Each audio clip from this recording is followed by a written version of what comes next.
Welcome into the live fantasy football show. I'm Mitch Anderson. I'm Justin Mello.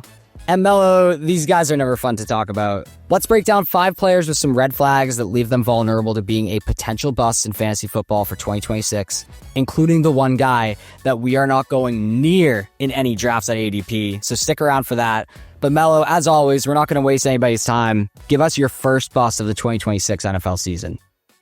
You know, Mitch, I was thinking to myself, it's been quite some time since we talked about Omarion Hampton on this show. And I figured, it's due time. I'm going to do it again. I haven't in months, I don't think.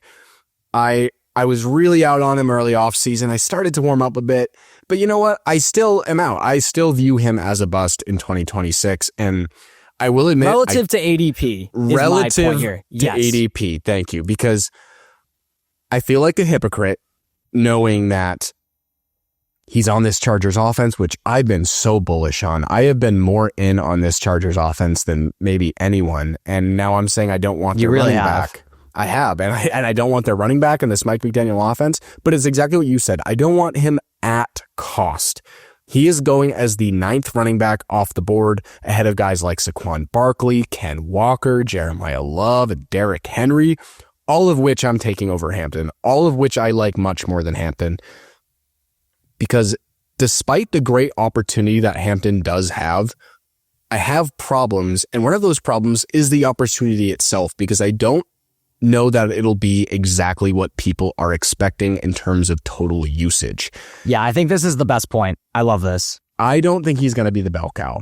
He did catch the ball quite a bit last year out of, honestly, more than anything, necessity. Justin Herbert was dumping it down before being pummeled in like half a second every single play. But pass catching, running routes, that's not Hampton's biggest strength as a player. That's not his forte. So I think he could lose some of that work. You look at what this team did this offseason.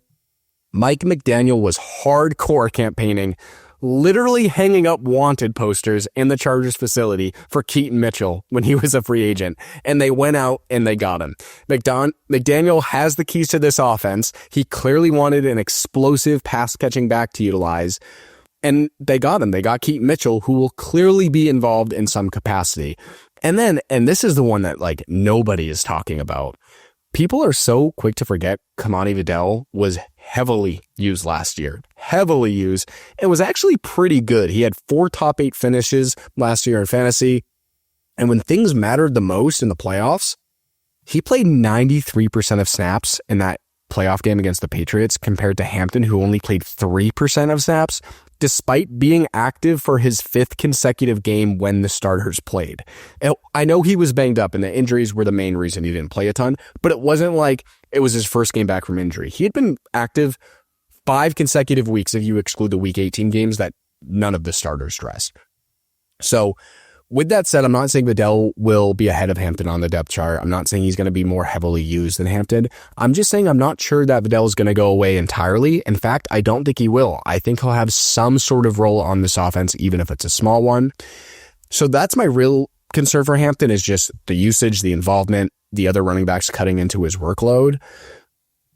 But it's not my only concern, and this is where I'm going to get absolutely fried and people are going to get so pissed at me.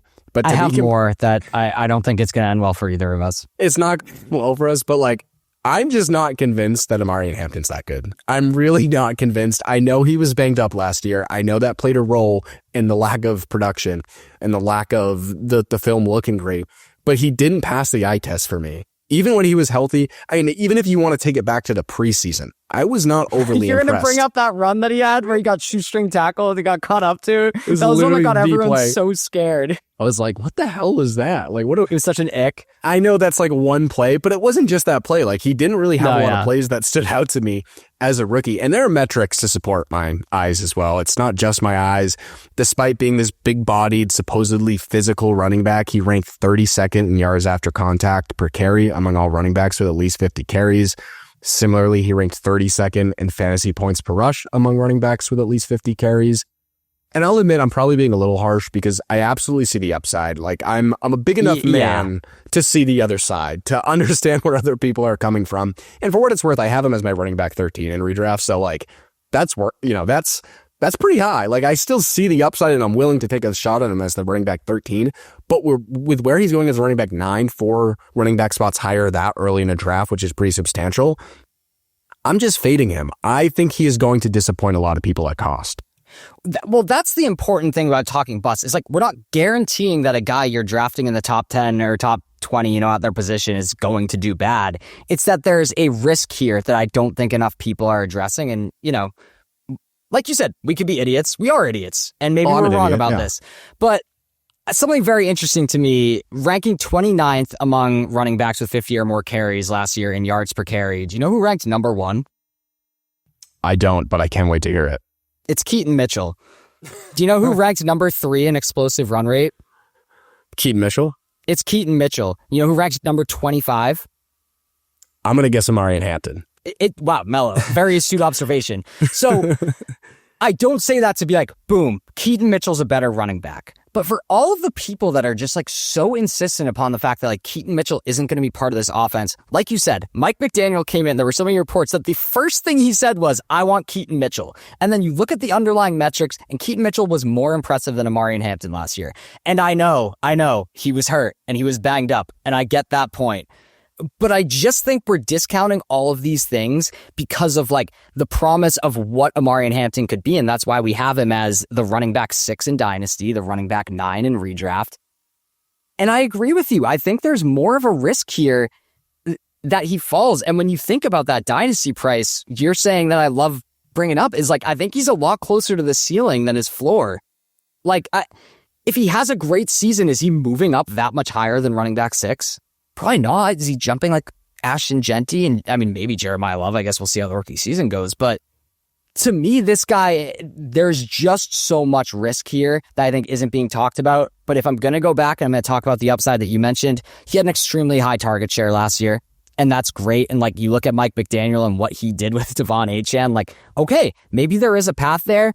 I just have a hard time feeling very confident that he's going to pay off at his price. Yeah, same. And 100% the target share. Like he showed he can catch passes last year, which is why there's upside, which is why even I am like, okay, there's a path. But what we talked about, like, especially with Keaton Mitchell, I'm like, how much usage is there going to be? I think also part of it too is we talk about like this obsession with year 2 receivers. It exists with running backs too. Oftentimes it's warranted, but oftentimes it's not. Like we've seen in recent years, guys like Cam Akers and Miles Sanders and like even Antonio Gibson, who's a guy I loved early on in his career. Patriots legend. Yeah, Patriots legend Antonio Gibson. Like they have solid rookie years, but nothing like crazy. And then we pump them up to first and second round picks in year 2 when it's like, is that hype or is that real? 1,000%. I don't know if we've ever spent that much time talking about first player on the show, but you're right. It had been way too long since we talked to Omarion Hampton. We got passionate. We loved shit talking to Omarion Hampton. I got like so fired up there. I had to remind the audience that I am a little bit of an idiot if you feel comfortable in fading me. But let's talk about another running back, a guy that I actually truly hate bringing up his name right now because he felt like he was going to be a value and his price has skyrocketed this offseason, and I've jumped all the way from a buy to a hold to a sell on Chase Brown. 26 years old. We've continually seen his price keep going up and up and up this offseason, factoring in an extension, which I know he's motivated to sign, but when money comes into the picture, nothing's a sure thing, and we'll see how much they're actually willing to offer him with how much other money's tied up in this offense. That's neither here nor there, though. I want to talk about his 2026 outlook and why he could be a potential bust at his price. We've talked about how maybe we've been too low on Chase Brown. I think our issue with him is that despite it being an awesome situation, neither one of us particularly believes in the talent, and I do have some numbers to back that up. Among running backs with 50 or more carries in 2025, he ranked 30th in yards per carry, right behind Omarion Hampton, 6 spots behind his teammate Samaje Perine, and in that same measure of 50 or more carries, he was 22nd in the NFL in PFF's rushing grade, 37th in rushing success rate. All of this while facing the 6th least average defenders in the box on any given run in 2025. According to Sharp Football Analysis, the Bengals have the 3rd most difficult schedule for running backs in the NFL in 2026. The thing I'll give him, and it's almost the exact same argument with Hampton, he does tack on the receiving work, which is very helpful. He had 69 receptions, for 437 yards and 5 touchdowns. But that's not enough for me to justify this price. I think there's a lot of guys I'd much rather have going in this area. We've talked about taking a swing on a guy like Ken Walker who's going as the RB10, or drop down a little more to the RB12, and you've got a guy in Derrick Henry that we're so high on. And so I think he's almost become this guy that is like a sneaky safe guy, if that makes sense. Like, people think they've got the secret guy who's like safe and is going to give them a really solid floor. I don't know if that floor exists, and I actually feel very confident that the ceiling doesn't exist. It's solely a bet on the fact that he plays in this Bengals offense. Like, that's really all you're betting on, because you're right. I think even most people, maybe not everyone, I think most people that like Chase Brown will even admit like he's probably not like the best real life NFL running back. Yeah, you put him on another team and it's like, where are we drafting him? Exactly. But it's just, he's in this situation in Cincinnati, and it's like down the stretch last year, he was great in fantasy. He was getting the goal line work and he was catching a lot of passes. People forget early on, though, people were cursing his name like it was a bust. And I know a lot of that was Joe Burrow being hurt, and he was playing in like Jake Browning and Joe Flacco offenses. Even the first couple weeks, though, before Joe Burrow got hurt, Chase Brown wasn't very good. Yeah. So are we really rolling the dice that we're going to get what we got for stretches late last year, or are we going to get what we got in early 2025? At a running back 8 price tag, I'm like, I don't know that I want to take that bet, especially if it's a guy who I don't think is that good. Now, with that said, similar to what we talked about with Hampton, there is a path, because if this Bengals offense is what they were last year, if Brown is what he was last year, if he's catching passes, if he's getting goal line work, he could have a top 5 finish for all we know. But there's really not many guys going around him that are even close to his talent level, and I mean that in a derogatory way, not a good way. I'm with you, man. The one thing I hate about Bust Episode, I hate being negative about guys, but I think this is just one about a guy in a situation I was really excited for, that I think we've blown up in the rankings a little bit too much. But I'm actually interested when more of like the casuals come in like August, how we see his price start shaking out, because I could see it dropping down and him becoming a little bit safer by then. All right, well, enough negativity about guys' talents. I'm going to talk about a guy I actually do think is talented, at least more so than some of the other guys we've talked about relative to their public perception, and that is Alec Pierce. As a Josh Downs truther, which I know we both are, I kind of feel obligated to be anti-Alec Pierce. You kind of have to like pick one or the other. There's no middle ground. It's a zero-sum game in the Alec Pierce, Josh Downs. Yeah, you got to pick a side. There's no being a coward. You got to take a stance here. And I do think, like, admittedly, he's a good real-life receiver. Like I mentioned, he does really good real-life things. But I just don't want him in fantasy. I think it'd be a little bit rude and disingenuous for me to call him a one-trick pony, but he's a pony who does one trick really freaking well, and then maybe has a couple of other tricks that he doesn't. He does like it's cool. A pony that does like a 360 ollie on a half pipe. Yeah, that's Alec Pierce. I need someone to somehow animate that for me. And he's, he could do a couple of other tricks, but not nearly as well, not nearly as effectively. Yeah. Because what he is a field stretcher. Like, let's be honest with ourselves here. He keeps defenses honest. And now and then he catches a bomb, and it's really cool when he catches that 50-yard bomb. It's awesome. But last year, which was his best career year in just about every metric, including receptions, he had 47. That was his career high. 47 catches through 4 years in the league. His highest reception count was 47, and we're drafting him as the wide receiver 32 in redraft, despite never having a 50-catch season through 4 years. Yeah. I don't have the data in terms of how often guys go 4 straight years without 50 catches and then have a top 32 finish. I imagine it's extraordinarily rare. I imagine that does not happen. And yes, I know he catches those bombs like we talked about, and he gets a ton of yards and some touchdowns, which make up for the lack of receptions. But do we really want to bet on those bombs coming consistently with Daniel Jones coming off a torn Achilles? For me, the answer is no. I don't want to bet on that. In fact, 4 of Alec Pierce's 6 touchdowns last year and his 2 best weekly finishes last year came after Daniel Jones got hurt. Meaning, Pierce was better without Daniel Jones.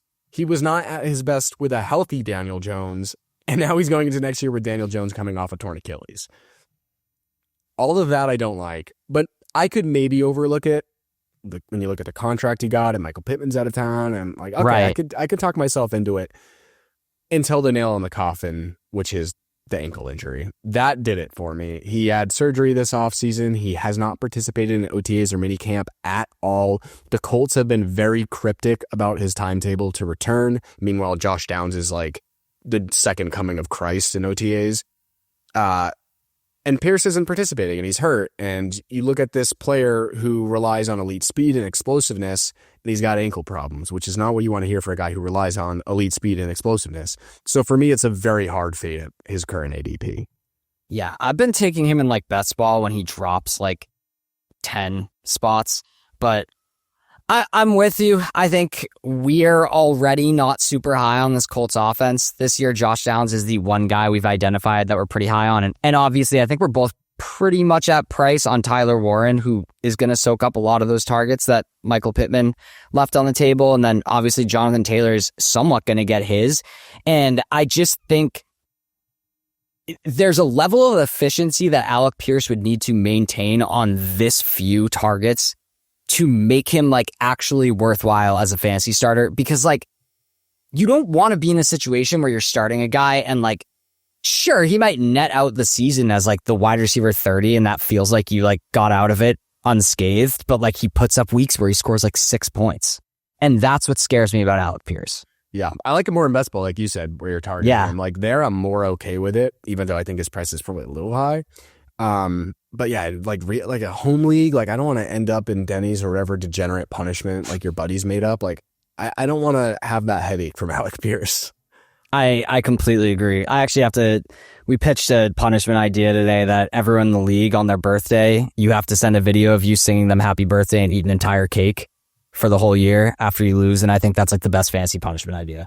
I have a big back confession. I read that and was like, that actually sounds great. I want sounds like a great excuse to eat 11 cakes. Yeah, I want to be like the kid in Matilda, just eating disgusting amounts of cake, and people can't be like, you're disgusting. And, oh, no, I had to do it. My bad, yeah. My bad, I accidentally took Brian Robinson instead of Bijan Robinson in the first round. Whoops. Oh, so it's cool when someone has 24 pancakes, but I can't have 11 regular cakes? Yeah, what is that? This was America. Total bullshit. All right, let's jump into our fourth guy. Before we do, if you're listening to us on the Player Profiler feed, make sure to go check out our main feed and our YouTube, the Lineup Fantasy Football Show. If you are watching on YouTube, make sure to hit that like button and subscribe. But let's talk some Sam LaPorta. This is a guy that I think he's talented. I think this is kind of similar to Alec Pierce in the sense that I just don't know how much opportunity he's truly going to get moving forward. He's 25 years old. He's the tight end 6 in redraft, the tight end 7 in Dynasty. I think the redraft price is what bothers me more. But looking at the 2026 season, I'm not necessarily fired up about the Dynasty price either, because if it's a bad year, he's going to fall there too. We rank so heavily on what we saw the year prior. And so I think this pick to me is a commentary both on his role in the Detroit Lions offense, but also a commentary on like the landscape of tight ends in fantasy football. We throw the word tier around a lot, and like to me, there's too many tiers inside of the real tier at the top. I feel like I'm like, what's his name from Knives Out? He's like, it's a donut hole inside of a donut. LeBlanc or something? No, not LeBlanc. Yeah, no. It's Blanc. No, that's Blanc. Just Blanc. Benoit Blanc. I feel like we're trying to learn French right now, and it's just not working for me. I feel like Benoit Blanc right now. But anyway, the two mini tiers inside the real tier is Brock Bowers and Trey McBride at the mountaintop, and then that kind of Kraft, Loveland, and Warren in that other one, which is like the guys I love grabbing because the upside is so real. But then I just think there's this sharp decline after them. And who's the guy right at the top of that sharp decline? Sam LaPorta. And so before everyone grabs their pitchforks and comes after me for not putting Sam LaPorta in the upside tier after he was a tight end 1 in his rookie season, I want to acknowledge that I understand what he did in that year, and I have my reasons for thinking that it won't repeat. And one of the first reasons is that I don't think it's sustainable, the touchdown rate that he had that rookie season. 10 touchdowns his rookie year, down to 7 in his second season, and then 3 last year, but that obviously came because he was only in 9 games. A huge change, though, in this offense has come with the growing roles of Jahmyr Gibbs and Jameson Williams over the past 2 years. Jameson doesn't really provide that same threat to the red zone work as Gibbs does, but After earning only 42 targets in LaPorta's rookie season, we've seen J-Mo get out of the doghouse a bit, and he builds up to 91 targets and then 102. And then if you do want to talk about red zone threats, now we've got Isaac Tesla carving out a role in this offense, and we've talked about how efficient he's been as a target in the end zone for Jared Goff. And so for me, I think there's a situational issue here. There being a lot of mouths to feed. I haven't even mentioned Amon-Ra St. Brown, who will be the wide receiver 3 in fantasy football this year. But to me, it's damn right. It's just a far more limited ceiling and path here in regards to meaningful volume than there is for those top 5 guys. Or honestly, in terms of ceiling, there is for some of those later picks, like we just talked about Isaiah Likely last episode. And people are going to want to pull the pitchforks on me. I think there's a better chance Isaiah Likely finishes as a top 3 tight end than Sam LaPorta. And that's going to get clipped to the moon. But that's my personal feeling. Reddit, YouTube, Instagram, everywhere people are going to be forming an army against you for that one. Yeah. I don't know if I agree with it, but I don't think it's crazy. I don't think that's a crazy take. But I like the way you framed everything there, because I actually don't have a problem with where Sam LaPorta is being ranked in terms of tight ends. I think that's correct. I think the market has it right. Wherever you look, I don't think, these 3 guys below him should be above him. I think he's appropriately ranked. It's a philosophical stance that where he's going, you should just punt tight end. Wait for those upside guys late, like an Isaiah Likely or whoever else you like. Because, honestly, even some guys going ahead of him, I do like Sam LaPorta a lot. I probably would take him over Harold Fannin, which is maybe a little hot takey. I think most people would probably prefer Fannin. But I'll take Pitts. With that said, yeah, you'll take Pitts. I would rather quit fantasy forever before taking Kyle Pitts. But regardless, all these guys are talking about Pitts, Fannin, LaPorta. It's almost pointless to even talk about who I'd prefer, because I'm not taking any of them. That range of tight ends, I'm fading altogether. And with that said, even if LaPorta does finish where he's getting drafted, he might as well be a bust. Because if you're not getting the high level output from tight end, it doesn't matter. It doesn't make a difference. It's almost like this entire argument could have just been, instead of Sam LaPorta, we're naming tight ends 6 through 10. Yeah, they're all busts. Once you get past that top 5, I think you're better off streaming. I fully agree with that. The opportunity cost of taking Sam LaPorta at ADP is not worth it if you get a tight end 6 finish. No, because a tight end 6 finish might as well be a tight end 16 finish. Most years, the difference is negligible. The difference between Trey McBride and the tight end 2 Kyle Pitts was the same as Kyle Pitts and the tight end 27 Sam LaPorta. Yeah, exactly. And that's usually how it goes every single year. Mitch, you ready for the saddest one of this list? The one that hurts me? This one hurts my soul, and we're idiots. I hope we're wrong. I hope I am wrong too, and I am an idiot. I don't need to be wrong to know I'm an idiot, but I think we might be right here. I have a sneaky suspicion we got one right here. Devon Achane. He's so good. Put on the sad music. Yeah, sad music. People are going to be mad too. We're sad. Our audience is mad that we uttered his name in a bust episode. He's great. I have nothing bad to say about Achane in terms of his talent. I've soured on him tremendously over this offseason. I was all the way back in February when I was the sicko locked in my little fantasy dungeon preparing for next season. But I've just gone lower and lower this whole offseason, as I think you have as well, Mitch. Yeah. But it has nothing to do with talent. I can't emphasize it enough. It's strictly situation. So let's start off by talking about the loss of Mike McDaniel we talked about earlier. Although Achane obviously deserves a ton of credit for his own success because he is so talented, it is fair to point out that Mike McDaniel built the offense around him and at least was partially responsible for Achane's success. I think McDaniel contributed significantly to it. We've seen McDaniel contribute to other running back success in fantasies on this very team. Raheem Mostert was the running back 2 overall in half-point PPR in 2023. Raheem freaking Mostert, which that feels like a fever dream that even happened. And then yeah, it does. It was just crazy. And even going back to his San Francisco days, Elijah Mitchell as a rookie, relatively unknown rookie, ended up being the running back 20 in points per game in 2021. That same year, Deebo Samuel was a wide receiver 2, which it was his wide back season where he lined up at running back a ton. They got creative with how they used him, similar to what we've seen with Achane recently. So it is fair to be concerned with Mike McDaniel leaving town. And on top of that, you lose Tua, who I know isn't very good. Yeah. I'm by no means a Tua apologist. I don't think Tua is very good, but he was good for Achane. And that is undisputable because Achane ranked third in target share among all NFL running backs in 2024, second in that same metric last year. In 2024, which was Tua's last full season as a starter, he ranked fifth in checkdown rate among all quarterbacks with at least 200 dropbacks. So it was the perfect environment for Achane to thrive in the passing game. And now all of a sudden enter Malik Willis, who is a run-first quarterback. When the pocket collapses, he's more likely to take off and run himself than check it down to a running back. It's the same reason we don't see running backs who play with guys like Lamar Jackson or Jaden Daniels or Justin Fields catch the ball very much. Those quarterbacks are just quicker to run the ball themselves than check it down to the running back. And now on top of all of that, the Dolphins just stink. They're just a horrible team, and I don't want a running back on a horrible team. FanDuel has their total win line at 4.5 right now, which is like disgustingly low in a 17-game season. Dolphins are going to have a ton of negative game scripts. They're going to be struggling to stay on the field. They're not going to have good field position. So in essence, it's just a bad team with a running back that will almost certainly see his passing volume decrease substantially. And Achane was so dependent on that passing volume to be an elite fantasy asset. He's still talented enough. He'll be relevant. He'll still be startable. He's too damn good to like ride your bench all season. But he's going as the 7th running back off the board in PPR. That at that cost, I just can't do it. I feel like he'll be a bust at that cost. Yeah, it's tough because he was incredibly efficient last year. And that's, I think, why I'm having such a hard time with this bust pick. But like you said, like I'm seeing also, I've occasionally seen running back 6 in a lot of rankings too. He's flipping between 6, 7. We're not going to make the joke, but also the RB5 in Dynasty.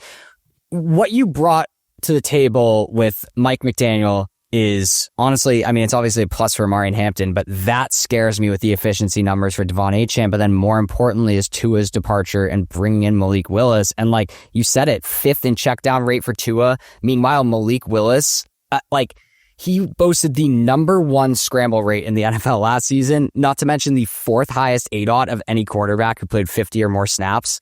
Both of those not boding well for Achane. So, I mean, a lot of this also for Dynasty depends on like how long you actually think Malik Willis will be the starter here. You know, if they end up moving on from Malik Willis, like, you know, hold Achane and just hope that you get brighter pastures ahead of you. But even so, if this is a really down year, his price is going to fall even in a more long-term format. And so we talked a lot about some of these running backs outside of the top 5 with high upside. Again, Kenneth Walker, Derrick Henry, Jeremiah Love. And it's not to say that Achane doesn't have that upside, but you said it. The passing work is where he did so much of his damage in the PPR game to the tune of 139.8 PPR points that got him to the running back 5. And so we have such serious concerns with this passing work. Obviously, like you don't erase 140 points, but like what if his passing work gets cut in half? That's what it took to get to the RB5 last year. We're drafting him at the RB6 or 7. You take away half of that passing work, even 30%, you're absolutely not paying off that price. And I think there's just so much systemic risk here that a guy that I think is efficient and awesome and electric and will be fun to have on your roster just isn't going to pay off what you need for one of those guys you're taking in the late 1st round, early 2nd. Yeah, that is so disappointing because I want him. He's just fun. He's so fun. He is so fun. If you don't care about any of this, if you're like, fuck numbers, like I just want to have fun, fucking take Devon Achane because I'm not going to blame you for doing it. Yeah, but if you're like me and you lose because on Monday Night Football, actually Dolphins aren't playing in primetime. What am I talking about? If you're watching the Uzbekistan game that Roger Goodell approved at 4:30 in the morning, yeah, Achane's losing you your week. Yeah, and if you're like me and you're going to cry yourself to sleep at night, then I would fade him. Yeah, I think that's very good advice. It depends on how you feel about fantasy football. If you're a psycho like me, then don't take him. Those are our 5 players with some of our highest chances to bust in the 2026 fantasy football season. If you disagree with any of these, let us know. What are we missing on some of these guys? And also, if somebody didn't make this list that needs to be on it, let us know down below and give us your whole take on it. We'd love to chop it up with you in the comments. Mello, before we get out of here, we miss anything? Think we got it all. All right, we'll catch you guys next episode.